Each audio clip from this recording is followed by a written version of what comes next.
Mic ভাড়া করে গালিগাল করা সেই যুবককে টাকা দিল ব্যাংক। মূলত এই যে যুবককে দেখতে পাচ্ছেন, যখন ও মাইক ভাড়া করে গ্রামবাসীকে গালিগালাজ করছিল তখন ওকে অনেকেই কিন্তু পাগল বলেছে, কিন্তু প্রকৃতপক্ষে ও পাগল না। এইখানে ঘটনাটা আগে আপনার জানতে হবে।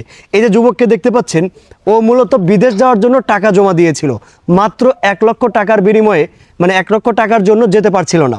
তো সেই 1 লক্ষ টাকা প্রথমে গ্রামবাসীর কাছে ধার চায়, কিন্তু দেয় না। ঠিক আছে, ফাইন, টাকা ধার না দিল সমস্যা নেই, কিন্তু ও এনজিওর কাছে যায়। এনজিও বাসায় এসে ঘুরে বেরিয়ে দেখে টাকা ধার দিতে চায় এনজিওর থেকে লোন, কিন্তু বাসার থেকে বের হয়ে 2 দিন পরে জব দেয় যে না, আমরা টাকা দিতে পারবো না। কেন জবটা দিছে?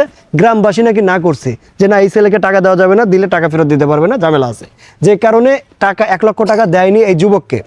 এই মনের রাগে ও মাইক ভাড়া করে গোটা গ্রামবাসীকে গালিগালাজ করছে। তো বিষয়টা ভাইরাল হয়ে গেছে। এখন ব্যাংক তাকে টাকা দিতে স্বীকার হয়েছে এবং তাকে চেক দিছে এবং উনি বিদেশ চলে যাচ্ছে।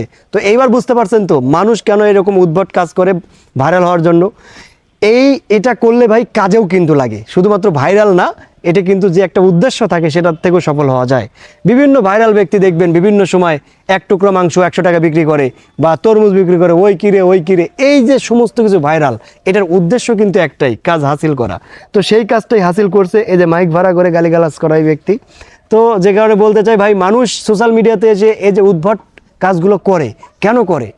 তাদের কিন্তু স্বার্থটা হাসিল হয়ে যায় এবং উদ্দেশ্যটাও সফল হয়। যে কারণে ভাই, যারা এই যে পাগলামি চাগলামি করে অনলাইনে, তাদেরকে পাগল ভাইবেন না, প্রকৃতপক্ষে তারা শিয়ানা।